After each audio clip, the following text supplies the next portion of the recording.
BP down అవ్వడం కాదత్తయ్య, మీకు cancer attack అయింది అని చెప్పేసింది అంజలి. అంజలి నోటి నుంచి ఆ మాట బయటపడిన క్షణమే నీరజదేవి ముఖంలోని రంగు ఒక్కసారిగా వెలవెలపోయింది. క్యాన్సరా? ఆమె నోటి నుంచి ఆ మాట చాలా కష్టంగా బయటకొచ్చింది. ఆ మాట రావడానికి ఎంతో ధైర్యం అవసరమైంది. మాధవరావు వెంటనే ఆమె చేతిని గట్టిగా పట్టుకున్నాడు. తన వణుకుతున్న వేళ్లతో ఆమె భయాన్ని దాచే ప్రయత్నం చేస్తూ, నీరజ, భయపడకు. మనమిద్దరం కలిసి ఫైట్ చేద్దాం. ఈ ఇంట్లో నువ్వున్నంతకాలం నువ్వొంటరివి కాదు అన్నాడు. అప్పటికే నీరజ కళ్ల వెంట నీళ్లు పొంగిపోతున్నాయి. నాకు నాకు క్యాన్సరా? ఏంటండి, నేనేం పాపం చేశానని ఈ మాయధారి రోగం నాకొచ్చింది? నేను చచ్చిపోతానా? ఇంకెప్పటికీ మిమ్మల్ని చూడలేనా? ఈ ఇంటిని వదిలిపోవడం నాకు భయం వేస్తుంది. నా పిల్లల్ని, నా కోడలని, ఈ ఇంట్లో నా స్థానం అంటూ ఏడుపుతో ఇక ఆ పైన మాట్లాడలేకపోయింది. ఆమె మాటలు మధ్యలోనే ఆగిపోయాయి. ఏం చేస్తామత్తయ్యా, మీకు దేవుడు ఆ శిక్ష వేశాడు.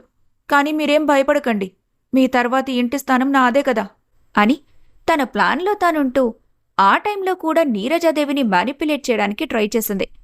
నీరజ తప్ప అక్కడున్న వాళ్లందరూ ఆమె వైపు విపరీతమైన కోపంతో చూస్తున్న విషయం ఆమె గమనించలేని పరిస్థితిలో ఉంది. అత్తయ్య, మీరేం టెన్షన్ పడకండి అత్తయ్య. మీకు ఏమీ కాదు. ప్రతి ప్రాబ్లంకి ఇప్పుడు సొల్యూషన్స్ వచ్చాయి. అడ్వాన్స్డ్ టెక్నాలజీ ఉంది. మీకు ట్రీట్మెంట్ చేయిస్తాం కదా. మీరు అనవసరంగా భయపడకండి. మేమంతా ఉన్నాం కదా. మా మీద నమ్మకం ఉంచి మిమ్మల్ని మీరు స్ట్రాంగ్గా చేసుకోండి. ఆ మాటలకు నీరజ తిరిగి ఏమీ మాట్లాడలేదు. కాని ఆ టైంలో ఆమెకు సత్యమీదున్న ఎలాంటి భావం కాని గుర్తుకు రాలేదు.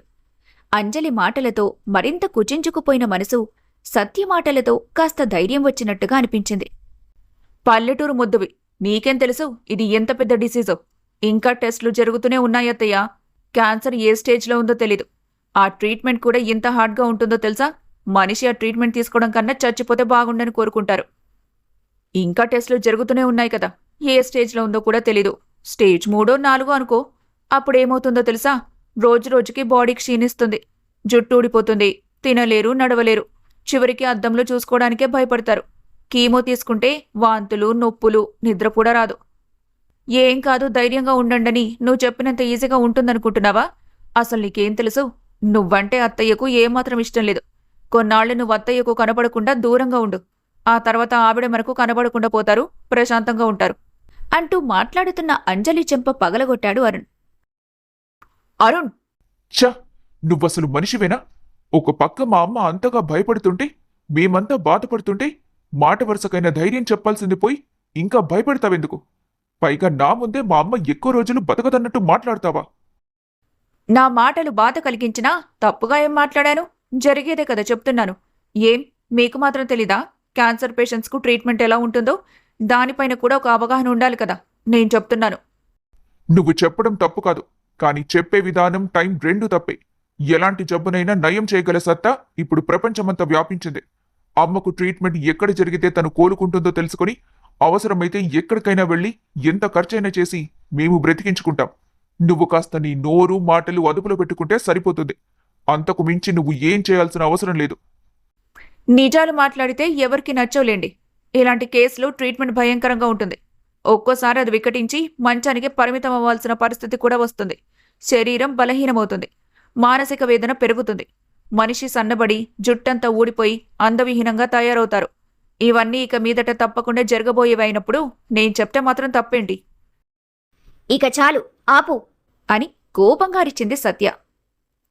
ఏయ్, నువ్వు మధ్యలో మాట్లాడకు. అయినా నువ్వెవరే నాపైన వాయిస్ రేస్ చేయడానికి? నేను అత్తయ్యకే కోడల్ని. నీకు మాట్లాడడానికి ఎంత హక్కుందో నాకు కూడా అంతే హక్కుంది. అత్తయ్య ప్రాబ్లం గురించి ఎంత నిక్కచ్చిగా నిజాలు మాట్లాడే నువ్వు, అదే మీ అమ్మకు గాని ఇలాంటి ప్రాబ్లం వస్తే ఇలాగే మాట్లాడగలవా? ఒక్కసారి నీ చుట్టూ ఉన్న మావయ్య గారిని, నీ భర్తను, నా భర్తను, మన అక్షయ్ను చూడు. వాళ్ళు ఎంతగా కుమిలిపోతున్నారో. పెద్ద కోడళ్ళని చెప్పుకొని తిరగటం కాదు, అవసరమైన చోట పెద్దరికంగా మసలుకోవడం కూడా తెలుసుకోవాలి.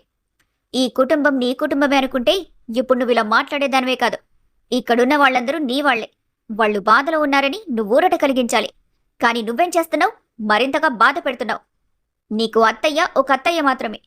కాని ఆవిడ ఒక తల్లి, ఒక భార్య, ఒక ఇంటికి వెలుగు, ఒక కూతురు, ఒక చెల్లి. ఆవిడ చుట్టూ ఎన్నో బంధాలు అలుముకొనున్నాయి. ఆవిడకు చిన్న బాధ కలిగితే బాధపడ్డానికి ఎంతోమందున్నారు. అలాగే కష్టం వస్తే కాపాడుకోవడానికి పక్కన ధైర్యంగా నిలబడ్డానికి కూడా మేమంతా ఉన్నాం. మంచానికే పరిమితమవుతారన్నావు కదా. నిజంగా అదే జరిగినా నేను అత్తయ్యగారిని మా అమ్మలా చూసుకోగలను. ఆ మంచాన్ని మోసే బలం మేమందరం అవ్వగలం. బావగారు అన్నట్టుగా నువ్వు కేవలం కొన్నాళ్లు మాట్లాడకుండా ఉంటే సరిపోతుందక్కా. సత్య మాటలకు మాధవరావు, నీరజ, అరుణ్, అక్షయ, ఆదిత్యలకు ఎంతో ధైర్యం కలిగింది. అంజలికి మాత్రం అవమానంగా తోచింది. ఇప్పుడు నీకు హ్యాపీగా ఉందా అరుణ్? వీళ్ళందరి ముందు నువ్వు నా మీద చేయి చేసుకుని నన్ను చులకన చేసేశావు. ఈ పల్లెటూరి బయట నన్నెలా మాట్లాడుతుందో విన్నావు కదా. నీ భార్య పరువును నువ్వే తీసేసి ఇప్పుడు సంతోషంగా ఉండు అని ఏడుస్తూ అక్కడ్నుంచి విసురుగా వెళ్ళిపోయింది అంజలి.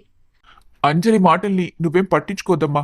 తన గురించి తెలిసిందే కదా, నోటికి ఏదొస్తే అది మాట్లాడేస్తుంది అని భార్య తరపున తలదించుకొని చెప్పాడు అరుణ్. మీ అమ్మకు మీ ఆవిడ గురించి ఏమాత్రం తెలీదు అరుణ్. తెలియకే మొదటి నుంచి మోసపోతూ వస్తుంది. నిజానికి మారాల్సింది అంజలి కాదు, మీ అమ్మ అని చాలా కోపంగా అన్నాడు మాధవరావు. నాన్న, ఇప్పుడు ఇవన్నీ అవసరమా అని సీరియస్గా అన్నాడు ఆదిత్య. నాకేంటో చాలా భయంగా ఉందండి. ఇప్పుడే ఇలా ఉన్న కుటుంబం రేపు నాకేదైనా అయితే ఇంకెలా మారిపోతుందో అని భయమేస్తుంది. నేనుండగానే ఎవరూ నన్ను కనీసం గౌరవించట్లేదు. రేపు నేను లేకపోతే మిమ్మల్ని ఎవరు చూసుకుంటారు? నా కూతురు పెళ్లి ఎవరు చేస్తారు? నాకేంటో చాలా బెంగగా ఉంది అని బాధగా అంది నీరజ. ఏంటమ్మా నువ్వు కూడా? నువ్విలాంటివి ఆలోచించకూడదు. చాలా ధైర్యంగా ఉండాలి. మేమంతా నీతో ఉన్నాం కదా. అయినా నీకేమవుతుంది చెప్పు? నువ్వింకా చెల్లి పెళ్లి చేయాలి, మా పిల్లల్ని ఎత్తుకోవాలి, ఆడించాలి. నువ్వు చేయాల్సిన పనులు ఇన్నుండగా అన్ని వదిలేసి ఎక్కడికి వెళ్తాననుకుంటున్నావు? నువ్వెళ్లాలనుకున్నా మేమెవరం వెళ్ళనివ్వం. అవును మమ్మీ, నీకేదైనా జరిగితే మేమెవ్వరం తట్టుకోలేం. మాకోసమైనా నువ్వు చాలా స్ట్రాంగ్గా ఉండాలి. నాకు తెలుసు, నువ్వు మొదటి నుంచి నిజంగానే చాలా స్ట్రాంగ్ లేడీవి. ఇప్పుడు నీ భయానికి రెక్కలివ్వొద్దు. అవునత్తయ్య, మన ఫ్యామిలీకి మీరే మెయిన్ పిల్లర్, స్ట్రాంగ్ పిల్లర్ కూడా. ఏం జరిగినా మీరే మాకు ధైర్యం చెప్పాలి, ఎందుకంటే మీరు చాలా స్ట్రాంగ్ అంది సత్య. అంతలో డాక్టర్ రిపోర్ట్స్తో వచ్చాడు. మేము అనుమానపడ్డట్టే ఇది క్యాన్సరే. సెకండ్ స్టేజ్లో ఉంది. కానీ నో ప్రాబ్లం. ఇప్పుడు అన్నింటికీ ట్రీట్మెంట్ దొరుకుతుంది కదా. అలాగే ఈ క్యాన్సర్కి మంచి ట్రీట్మెంట్ ఇవ్వగలం. దానికి పేషెంట్తో పాటు మీరందరూ కూడా సహకరించాలి. ఇప్పుడు పేషెంట్ను మీరు చంటి పిల్లలాగా కాచుకొని చూసుకోవాలి. మెంటల్గా, ఫిజికల్గా స్ట్రెయిన్ అవ్వకూడదు. మేం చెప్పినట్టు వినకుండా ఇంకేమైనా జరిగితే ఆ తర్వాత ప్రాణాలు నిలపడం మా చేతుల్లో ఉండదు అని చెప్పి మెడిసిన్స్ ఇచ్చి పంపించాడు డాక్టర్. అందరూ ఇంటికి చేరేసరికి అంజలి ఇంట్లో లేదు. ఆమె గురించి ఎవ్వరూ పట్టించుకోలేదు. అత్తయ్య, మీరు రెస్ట్ తీసుకోండి. నేను మీకోసం ఏదైనా వండి తీసుకొస్తాను.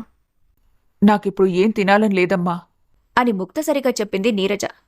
తినాలని లేకపోయినా డాక్టర్ చెప్పినట్టు అన్నీ ఫాలో కావాలి కదత్తయ్య.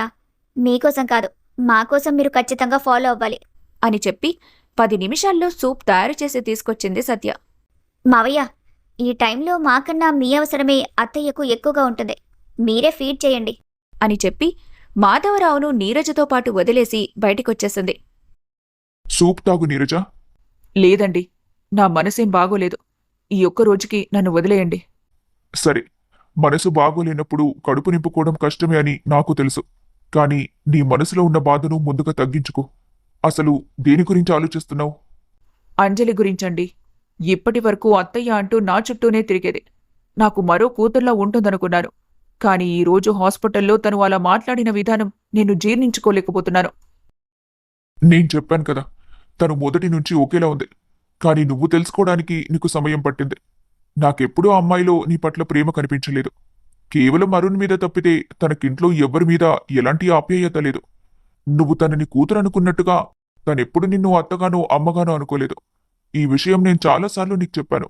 కానీ నువ్వెప్పుడూ నా మాట వినిపించుకోలేదు కదా. కోడలిపై ఉన్న ప్రేమతో ఎవరి మాటల్ని పట్టించుకోవడానికి ఇష్టపడలేదు. ఈ రోజు నీ కళ్ళారా చూసిన తర్వాత కానీ నీకు అర్థం కాలేదు. అవునండి, నలుగురిలో గొప్పగా కనిపిస్తేనే నాకు విలువ అనుకున్నాను. కాని గొప్ప అంటే డబ్బు, హోదా కాదు, మనసు అని సత్యని చూశాక అర్థమైంది. తన ఇంటికొచ్చినప్పటినుంచి నేనొక్కరోజైనా తనని కనీసం మనిషిలా కూడా చూడలేదు. కాని నాకంటూ ఏదైనా ఆపద వస్తే తను ఎప్పటిలాగే బలంగా నిలబడింది. ఇప్పుడు ఏ మొహం పెట్టుకుని ఆ అమ్మాయితో సరిగ్గా ఉండాలి? నాకిలాంటి అవసరం రాగానే పెద్ద కోడలు తప్పిపోయాక చిన్న కోడలితో సేవ చేయించుకుంటున్నారు అనుకుంటుంది కదా. తనలా అనుకోకపోయినా నాకే మనసు రావట్లేదు. నేను అత్యంత ద్వేషం చూపించిన అమ్మాయి ఈరోజు నా కష్టకాలంలో తోడుగా ఉంటే సేవ చేయించుకోలేకపోతున్నానండి. తన దృష్టిలో నేను స్వార్థపరురాలిగా నిలబడాలా? సత్య, నువ్వు అనుకుంటున్నట్టుగా ఏమాత్రం అనుకోదు. నువ్వు అంజలి మాయలో ఉండి అలా మాట్లాడుతున్నావని ఆమెకు మొదటి నుంచి తెలుసు. మరి ఆమె నీ గురించి ఎలా ఆలోచిస్తుంది? నిజానికి సత్య మాత్రమే నిన్ను తల్లిలా చూసుకుంటుంది. ఈ సమయంలో ఆదిత్య, అరుణ్, అక్షయ్లకు ఆమె తల్లిగా మారుతుంది. మన అబ్బాయిలకున్న తేడా ఏంటో చెప్పనా? అరుణ్ తన ప్రేమ దొరికితే చాలనుకున్నాడు. కాని ఆదిత్య చిన్నప్పటి నుంచి బాధ్యత కలిగినవాడు. తన భార్యగా వచ్చే అమ్మాయి కుటుంబాన్ని గెలిపించాలనుకున్నాడు. అంజలిని చూసిన తర్వాత వాడిలో ఆ పంతం మరింతగా పెరిగిపోయింది. ఒక కోడలితో సరిగ్గా కుదరని కుటుంబం రెండో కోడలితో అయినా ఖచ్చితంగా నిలబడాలన్న పంతంతో ఏరికోరి పెళ్లి చేసుకొని తీసుకొచ్చాడు. ఆ అమ్మాయి నిజంగా పర్ఫెక్ట్. ఇదంతా చెప్పి నీ ఆలోచనలు తప్పని నిరూపించాలనుకోవట్లేదు నీరజ. నువ్వు ఇప్పటికైనా నిజాల్ని చూడటం మొదలు పెడతావని ఆశిస్తున్నాను. ఎవరు ఏంటో నీకు తెలియచేస్తున్నాను అంతే. ఇప్పటికే నీకు క్లారిటీ వచ్చింది. కానీ నువ్వు బయటపడాల్సిన అవసరం లేదు. ఇంకా అత్తగా గమనించు. నీ గురించి నువ్వు బాధపడద్దు. మేమంతా ఉన్నాం కదా. నీ ట్రీట్మెంట్కు మేమంతా సహాయం చేస్తాం. ఇది సహాయం కాదు, మా బాధ్యత. నన్ను క్షమించండి. మీ మాట వినకుండా చాలాసార్లు మిమ్మల్ని బాధ పెట్టాను అంటూ కన్నీళ్లు పెట్టుకుంది నీరజ. అవన్నీ వదిలేమని చెప్పాను కదా. ముందు ఈ సూప్ కంప్లీట్ చెయ్యి. లేదంటే చిన్న కూడలొచ్చి ఏంటి మావయ్య, మీకిచ్చిన ఈ చిన్న పని కూడా చేయలేరా అని నాపై అరుస్తుంది అంటూ చిన్నగా నవ్వాడు మాధవరావు. ఆయన నవ్వుకు తను కూడా నవ్వేసి సూప్ తాగటం మొదలుపెట్టింది నీరజ. కాని ఆమె మనసులో మాత్రం ఏవేవో ఆలోచనలు రేగుతూనే ఉన్నాయి. మనసంతా భారంగా ఉంది. తల్లికి క్యాన్సర్ అనే వార్త విన్నప్పట్నుంచి ముగ్గురు బాగా డల్ అయిపోయారు. వాళ్లకు భోజనం పెట్టడానికి సత్య ఎంతో అవస్థపడుతోంది. ఎలాగోలా డిన్నర్ చేయడానికి ఒప్పించే సమయానికి తూలుతూ వచ్చింది అంజలి. ఆమె ఇంట్లోకి అడుగుపెట్టగానే గుప్పుమన్న మందువాసనకు అందరూ మొహం చిట్లించారు. ఏయ్, ఎవరు మీరంతా? నా ఇంట్లో ఏం చేస్తున్నారు అని తూలుతూ అడిగింది. అంజలి అని ఒక్కసారిగా గట్టిగా అరిచాడు అరుణ్. ఓ, ఇది నా హస్బెండ్ గొంతు కదా. అరుణ్, నువ్వు ఇక్కడే ఉన్నావా? ఓ, నేను కరెక్ట్ అడ్రస్కే వచ్చానన్నమాట. మీరంతా ఇక్కడేం చేస్తున్నారు? అయినా నేను మీపై అలిగాను. మీరందరూ నన్ను తిట్టారు కదా. అరుణ్, నువ్వు నన్ను కొట్టేశావు. ఈ విషయం నేను మా మమ్మీ డాడీలకు చెప్తాను. నాకు నీపై చాలా కోపంగా ఉంది చేసింది చాలంజలి. నోరు మూసుకొని ముందు రూంలోకి వెళ్ళి పడుకో అన్నాడు అరుణ్. ఏంట్రా, మళ్ళీ నా మీద అరుస్తున్నావు? పోలీస్ కంప్లైంట్ ఇస్తాను, జాగ్రత్త. హాల్ నుంచి పెద్ద పెద్ద అరుపులు వినిపించడంతో రూమ్ నుంచి బయటకొచ్చారు నీరజ, మాధవరావు. మర్యాదగా చెప్పినప్పుడు విను అంజలి. నోరు మూసుకొని లోపలికి వెళ్ళు. లేదంటే మరోసారి నా చేత దెబ్బలు తింటావు. అంటే నువ్వు నన్ను కొడతావా? ఎంత ధైర్యం ఉంటే నన్ను కొడతానని నాతోనే చెబుతున్నావు? నిన్ను ఊరికే వదలను. ఖచ్చితంగా స్టేషన్లో పెట్టేస్తాను. గృహహింస కేసు పెట్టి లోపల తోయిస్తాను. అంజలి, ఏంటమ్మా ఇది? నువ్వు డ్రింక్ చేసి వచ్చావా? అని ఆశ్చర్యంగా అడిగింది నీరజ. ఓ మై అత్తాజీ, మీరు ఇక్కడే ఉన్నారా? ఇంకా పడుకోలేదా? అసలే మీకు క్యాన్సర్. త్వరగా పడుకోవాలి కదా. నేను నా గురించి అడగట్లేదు, నీ గురించి చెప్తున్నాను. నువ్వేంటి ఇలా తాగి రావడమేంటి? నీకు ఈ అలవాటు కూడా ఉందా? ఉందని మీ అబ్బాయి మీకెప్పుడు చెప్పలేదా? నాకు పెళ్ళికి ముందే ఈ అలవాటు ఉంది కదా. ఎందుకు అరుణ్ అత్తయ్య దగ్గర దాచావు? అరుణ్, ముందు మీ ఆవిడ్ని గదిలోకి తీసుకెళ్ళు అని గంభీరంగా చెప్పాడు మాధవరావు. నన్ను ఎవరు ఎక్కడికి తీసుకెళ్లాల్సిన అవసరం లేదు. నాకన్నీ తెలుసు. నేనే వెళ్ళిపోతాను అని తడబడుతూ అక్కడ్నుంచి తన రూంలోకి వెళ్ళిపోయింది. ఈసారి అవమానభారం అరుణ్కి కలిగింది. నిజంగానే ఆమె ఎన్నో తప్పులను అరుణ్ సర్దుతూ ఇంట్లో అందరి ముందు మేనేజ్ చేస్తూ వచ్చాడు. కాని ఈరోజు అంజలి తల్లిదండ్రుల ముందు దిగజారేలా ప్రవర్తించటంతో చాలా సిగ్గుగా తోచిందతనికి. తనకన్నా చిన్నవాడైన తమ్ముడు మరదలు ఎంతో బాధ్యతగా విఘ్నతగా మసులుకుంటూ ఉంటే తాము ఇలా బరితెగించినట్టుగా చిరాకు పుట్టించే విధంగా ప్రవర్తించటం అతనికి ఏమాత్రం నచ్చలేదు. అరుణ్, నువ్వు కూడా లోపలికి వెళ్ళు. ఆదిత్య, అక్షయ, మీరు కూడా వెళ్ళి ఇక రెస్ట్ తీసుకోండి అని చెప్పి తన రూమ్ తలుపు తీసుకుని లోపలికి వెళ్ళిపోయాడు మాధవరావు. ఆదిత్య, అక్షయ, అరుణ్ ఎవరి రూమ్కి వాళ్ళు వెళ్ళిపోయిన తర్వాత వాళ్లకు ప్లేట్లల్లో ఫుడ్ సర్వ్ చేసి వారి రూమ్లలోకి తీసుకెళ్లి అందరికీ ఇచ్చి వచ్చింది సత్య. ఏంటి అలా ఉన్నావు? బాధపడుతున్నావా? అని ఆదిత్య తల నిమురుతూ అడిగింది సత్య. మనం చేస్తోంది కరెక్టేనా సత్య? ఇది మన ప్రయత్నం. ఫలించాలని దేవుణ్ణి వేడుకోవడం తప్ప మనం వెనక్కి రాలేం కదా. అన్నయ్య చాలా బాధపడుతున్నాడు. అక్షయ కూడా ఎంతో ఏడుస్తుంది. ఇక అమ్మా నాన్న విషయం నీకు చెప్పాల్సిన అవసరం లేదు కదా. ఇప్పుడున్న బాధల్ని చూసి నువ్వు వెనకడుగు వేస్తే భవిష్యత్తులో వచ్చే సంతోషాలకు దూరమైనట్టే. కొద్ది రోజులు ఓపిక పట్టు. నీకోసం ఓపిక పడతాను సత్య. ఆ రోజు నుంచి అంజలి, అరుణ్ల మధ్య మాటలు ఆగిపోయాయి. ఆమె ప్రవర్తించే తీరు నచ్చక అరుణ్ దూరం పెడుతుంటే తనను కొట్టాడన్న కోపంతో అంజలి పట్టించుకోవడమే మానేసింది. ఎందుకిలా ప్రవర్తిస్తున్నావు అంజలి? మన భార్యాభర్తలమన్న విషయమే మర్చిపోయావా? మా అమ్మ ఎలాంటి పరిస్థితిలో ఉందని నేనిక్కడ ఇంత బాధపడుతున్నా కనీసం ఓదార్పు రావట్లేదు నాకు నీ నుండి. భార్యగా నువ్వు నీ బాధ్యతను ఎక్కడ నిర్వర్తిస్తున్నావు? నా మనసుని మరింత బాధపడుతున్నావు అంజు. నేను ప్రేమించిన నా అంజుని మిస్ అవుతున్నాను అని బాధగా అనుకున్నాడు అరుణ్. రోజులు నిదానంగా గడుస్తుంటే నీరజను కన్నతల్లిలా కన్నకూతుర్లా చూసుకోవటం మొదలుపెట్టింది సత్య. ఆమె కేరింగ్కి ఒకవైపు మురిసిపోతూనే ఎలా మాట్లాడాలో తెలియక ఎప్పటిలాగే మౌనంగా ఉండిపోయింది నీరజ. ఒకరోజు ఉదయం టిఫిన్ చేశాక టాబ్లెట్స్ వేసుకుంటూ ఉండగా డైనింగ్ టేబుల్ మీద వాటర్ కనిపించలేదు. అంజలి తన రూమ్ నుంచి బయటికి రావడం చూసింది. అంజలి, ఇక్కడ వాటర్ అయిపోయాయి. కిచెన్లో నుంచి కొన్ని వాటర్ తీసుకురామ్మా. నేనెందుకు తీసుకురావాలి? ఉందిగా మీ చిన్న కోడలతోనే తెప్పించుకోండి. అదేంటి మామూలుగా మాట్లాడుతున్నారు? నీళ్లు తీసుకురమ్మనే కదా అడిగాను. ఈ మధ్య మీకు పెద్ద కోడలు కంటి కానట్లేదు. అదే ఎక్కువైపోయింది కదా. ఆ పల్లెటూటే మీకు బాగా సరిపోతుంది. మీ అబ్బాయి మీ అందరి ముందే నా మీద చేయి చేసుకున్నాడు. మీలో ఏ ఒక్కరూ నా వైపు మాట్లాడలేదు. కోట్లకు కోట్లు కట్నం తీసుకొచ్చిన నేను మీకు అనవసరమైపోయాను. ఆ పల్లెటూరి ముద్దు ఫ్రీగా ఇంట్లోకొచ్చేసి మిమ్మల్ని కాపాడుతుంటే అదే నచ్చేసింది కదా. దాంతోనే సేవలు చేయించుకోండి. ఎలాగూ నేనేం చేసినా అవేమీ మీకు లెక్కకు రావు. ఏంటంజలి ఆ మాటలు? అసలు నువ్వు ఏం మాట్లాడుతున్నావో నీకైనా అర్థమవుతుందా? ఆ రోజు హాస్పిటల్ నుంచి వచ్చినప్పటినుంచి ఇప్పటివరకు కనీసం ఎలా ఉందని కూడా అడగలేదు నువ్వు. ఒక గ్లాస్ నీళ్ళివ్వమన్నా కూడా ఇంత గొడవ చేస్తున్నావెందుకు? చిన్న కోడలతో సేవ చేయించుకోమని అంటున్నావు. తనే కదా నాకు రోజు అన్నీ చేసి పెడుతుంది. నువ్వేం చేశావని నేను నీ పేరు ఉచ్చరించలేదని అడుగుతున్నావు. మీరు ఆరోగ్యంగా ఉన్నప్పుడు, సంతోషంగా ఉన్నప్పుడు నా డబ్బు కావాలనుకున్నారు. ఇప్పుడు ఎలాగూ పోతారని ఫిక్స్ అయ్యారు కాబట్టి మీకు సేవ చేసేవాళ్లే కావాలి. ఎలాగూ పోయే మనిషికి నేనెందుకింత కష్టపడి సేవ చేయాలి? కావాలంటే పని మనిషిని పెడతాను. ఎంత డబ్బు కావాలంటే అంత పడేస్తాను. దాంతో చేయించుకోండి. నన్ను మాత్రం విసిగించొద్దు అని చిరాగ్గా వెళ్ళిపోయింది. ఆ మాటలన్నీ కిచెన్లోనే నిలబడి వింటున్న సత్య అంజలి వెళ్ళిపోయాకే బయటకొచ్చింది. తను ఖచ్చితంగా చచ్చిపోతుందన్నట్టు ఫిక్స్ అయిపోయిన అంజలి మాటలు మనసును తీవ్రంగా బాధించడంతో కన్నీళ్లను అదుపు చేసుకుంటూ మౌనంగా కూర్చుంది నీరజ. మంచినీళ్లు తీసుకోండత్తయ్యా అంటూ గ్లాస్ ఆమె ముందు పెట్టింది సత్య. కన్నీళ్లతో బాధగా చూసింది నీరజ. బాధపడకండత్తయ్యా. ముందు మీరు టాబ్లెట్స్ వేసుకుని ఇవేమీ ఆలోచించకుండా రెస్ట్ తీసుకోండి చాలు. మీ అబ్బాయిలు, అక్షయ కిందికొచ్చే టైం అయింది. మిమ్మల్ని ఇలా చూస్తే వాళ్ళు రోజంతా తమ పనులు చేసుకోకుండా బాధపడుతూనే ఉంటారు అంటూ అక్కడున్న టాబ్లెట్స్ ఇచ్చి రూమ్కి పంపించింది.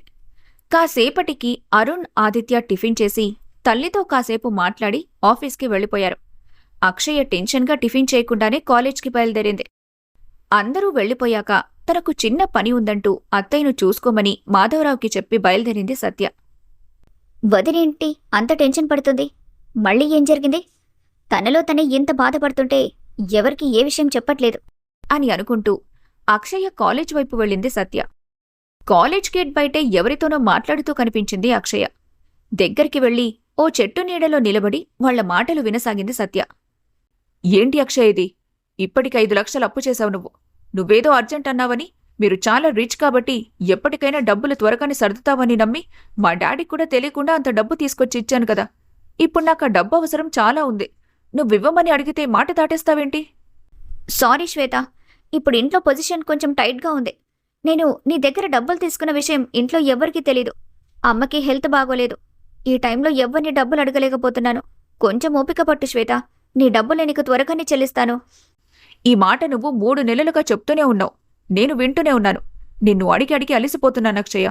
పేరు గొప్ప ఊరు దిబ్బ అన్నట్టు మీరు పైపైకి మెరుకులు దిద్దుకుని ఉంటారు కానీ లోపల చాలా పేదరికం అనుభవిస్తున్నట్టుంది. నిన్ను నమ్మి డబ్బులిచ్చి మోసపోయాను అని కసిరి అక్కడ్నుంచి వెళ్ళిపోయింది శ్వేత. ఆ మాటలకు చాలా బాధపడుతూ కన్నీళ్లు తుడుచుకుంటూ కాలేజ్కి వెళ్ళిపోయింది అక్షయ. సత్యకు విషయం అర్థమైపోయింది. నేరుగా అక్షయ్ దగ్గరికి వెళ్లాలని ఆలోచించి కూడా ఎందుకో చివరి క్షణంలో ఆగిపోయింది. అటువైపు ఎవరితోనో ఫోన్లో మాట్లాడుతూ ఒక పక్కన నిలబడి ఉన్న అంజలి చూసింది. ఈ పల్లెటూరి ముద్దేంటి? అక్షయ్ కాలేజ్ దగ్గరుంది. ఇక్కడేం చేస్తుంది? ఎవరికి కాల్ చేస్తుంది? కొంపదీసి అక్షయ దగ్గర నేను డబ్బులు తీసుకున్న విషయం దీనికి చెప్పలేదా? చెప్తే ఇంకేం లేదు. అంత డబ్బులు తీసుకున్నందుకు అరుణ్ నన్ను నిట్ట నిలువున చీరేస్తాడు. అసలే ఆ డబ్బును నేను బెట్టింగ్లో పోగొట్టుకున్నాను అని మనసులో అనుకుంటూ అక్కడే కార్లో వెయిట్ చేసింది అంజలి. కాసేపటికి ఒక వ్యక్తి బైక్పై వచ్చి సత్య ముందు బైక్ ఆపేశాడు. అంజలి చూస్తుండగానే సత్య అతనితో నవ్వుతూ మాట్లాడుతూ బైక్పై కూర్చుంది. ఇద్దరూ ముందుకు వెళ్ళిపోయారు. అది చూసి విపరీతంగా ఆశ్చర్యపోతూ ఆ బైక్ని ఫాలో చేసింది అంజలి. ఏం జరుగుతుందిక్కడసలు? ఈ పల్లెటూర్ది ఇంత ధైర్యంగా ఎవరి బైక్లో వెళ్తుంది? దీన్ని రెడ్ హ్యాండెడ్గా సాక్ష్యాలతో సహా పట్టుకోవాలి అని మనసులోనే అనుకుంది అంజలి. సత్య ఆ వ్యక్తితో ఒక రెస్టారెంట్లోకి వెళ్లి కూర్చుంది. ఇద్దరి కోసం భోజనం ఆర్డర్ చేసుకున్నారు. అది తింటూనే ఇద్దరూ ఏవేవో విషయాలు మాట్లాడుకుంటున్నారు. కాని అవేమీ అంజలికి వినిపించటం లేదు. ఇది ఎవరిని కలిసిందో? అసలు ఈ పల్లెటూర్ది ఇప్పుడే కదా సిటీకి రావటం. దీనికి ఇక్కడెవరు పరిచయం అయ్యారు? వచ్చినప్పటినుంచి ఎప్పుడూ బయటికి వెళ్ళింది కూడా లేదు. కొత్త వ్యక్తులు పరిచయం కావడానికి. ఇప్పుడు ఇతనితో ఏం మాట్లాడుతుంది? అసలు వీళ్ళిద్దరి మధ్య సంబంధమేంటి? ఈ సందర్భాన్ని మనం వదులుకోకూడదు. దీన్ని కూడా బ్లాక్మెయిల్ చేసేయొచ్చు. ఆ బ్లాక్మెయిల్ అడ్డుపెట్టుకుని ఇంట్లో నుంచి వెళ్ళగొట్టొచ్చు కూడా. అప్పుడు నాదే ఇష్టారాజ్యమవుతుంది అని అనుకుని ఇద్దర్నీ ఫోటోలు తీసింది.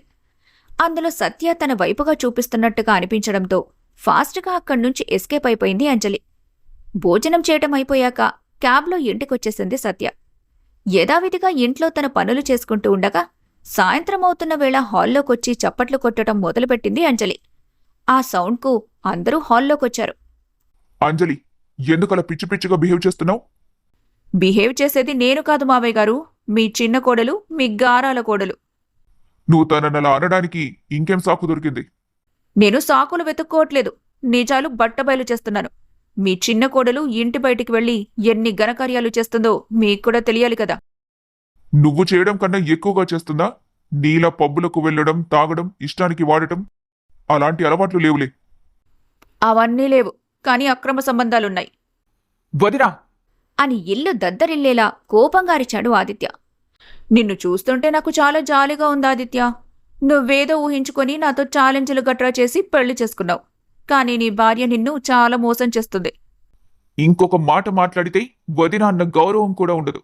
కనీసం నువ్వు ఆడపిల్ల అన్న విషయం కూడా మర్చిపోయి నేను నా చేతికి పని చెప్పాల్సి ఉంటుంది వదినా. నేను మ్యాటర్ చెప్పాక నువ్వు ఎవరికి ఆ చేతి పనిని ఉపయోగిస్తావో అప్పుడు చూద్దాం ఆదిత్య. స్టాప్ ఇట్ అంజలి. ఎందుకిలా తయారయ్యావు నువ్వు? ఇంట్లో ఎవరికి ప్రశాంతత లేదు. నువ్వింకా ఎందుకు మనశ్శాంతిని లాగేసుకుంటున్నావు? ఎవరు ఎలా పోయినా, ఎవరు ఏ బాధలో ఉన్నా నీ కుట్రలు నీవేనా? అన్నాడు అరుణ్. అనవసరంగా మాట్లాడకరుణ్. నేనేం కుట్రలు చేయట్లేదు, నిజాన్ని చూపిస్తున్నాను. ఏంటా నిజం? అని చేతులు కట్టుకొని సీరియస్గా అడిగింది సత్య. ఆమె కళ్లల్లో చాలా కాన్ఫిడెన్స్ ఉంది. నీకు ఇల్లీగల్ రిలేషన్ ఉందన్నది నిజం. అది ఈ రోజు నేను నా కళ్ళారా చూశాను. నువ్వు చూసింది నిజమని నువ్వనుకుంటే సరిపోతుందా? అనుకునేలా నువ్వే ప్రవర్తించావు అంటూ ఫోటోలు అందరికీ చూపించింది అంజలి. అందులో ఒక ఫోటోలో ఆ వ్యక్తి సత్య చేతుల్ని పట్టుకొని ఉన్నట్టుగా క్లియర్గా కనిపిస్తుంది. ఆమె అతన్ని అలాగే చూస్తుంది. మరొక ఫోటోలో ఇద్దరూ నవ్వుకుంటున్నారు. చూశారు కదా, ఎంతకన్నా పెద్ద సాక్ష్యం కావాలా? ఇలా పెళ్లైన అమ్మాయి వేరొక వ్యక్తితో ఇంత క్లోజ్గా ఉందంటే దాని అర్థమేంటి? ఖచ్చితంగా అక్రమ సంబంధమే. ఈ పల్లెటూర్తి ఏదో ప్లాన్తోనే ఆదిత్యను పెళ్లి చేసుకుని ఇక్కడికొచ్చింది. అతనితో కలిసి మన ఆస్తిని దోచేయాలని ప్లాన్ చేసినట్టుంది.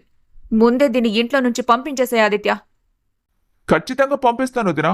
కానీ అంతకన్నా ముందు నువ్వే నీ బ్యాగ్స్ తీసుకుని బయలుదేరు. వాట్? నేనెందుకు వెళ్ళిపోవాలి? నా భార్య మరొక వ్యక్తి చేతులు పట్టుకుంటేనే అది అక్రమ సంబంధమైతే, నువ్వు తాగి ఎవరెవరితోనో మాకు తెలియని వారితో డాన్స్ చేస్తే దానికి ఇంకేం పేరు పెట్టాలి? నా భార్యను పంపించాలంటే ముందు నువ్వు కూడా గడప దాటాలి. అనగాని బిక్క చచ్చిపోయింది అంజలి. ఏంటి అలా చూస్తున్నావు? నిన్ను అన్నయ్య మీ ఇంటి దగ్గర డ్రాప్ చేస్తాడు. నేను నా భార్యను తన ఊర్లో డ్రాప్ చేసొస్తాను. అలా అయితే సమన్యాయం జరుగుతుంది కదా. స్టాప్ ఇట్ ఆది. నేను నీ భార్య ఒకటే అవుతామనుకుంటున్నావా? నేను చేసింది కల్చర్. ఈ కాలంలో ఇవన్నీ చాలా కామన్. నేను డాన్స్ చేసినా ఎవ్వరితోనూ తప్పుగా ప్రవర్తించలేదు. ఓ రియల్లీ? నువ్వు డాన్స్ చేస్తే తప్పులేదు, ఎవడో నీ ఒళ్లంతా తడిమినట్టుగా టచ్ చేస్తూ స్టెప్స్ వేస్తే తప్పులేదు. కానీ నా భార్య వేరొకరితో చేతులు పట్టుకొని కూర్చుంటేనే నీకు అక్రమ సంబంధాలు అనే బూతులు కనిపించాయన్నమాట. వెరీ గుడ్ వదినా. నన్ను పాయింట్అవుట్ చేయడం కాదా ఆదిత్య? ఒకసారి నువ్వే బుర్ర పెట్టి ఆలోచించు. ఇక్కడ నీ భార్యకు ఎవ్వరూ తెలియదు కదా. తను సిటీకి రావడమే ఇప్పుడు.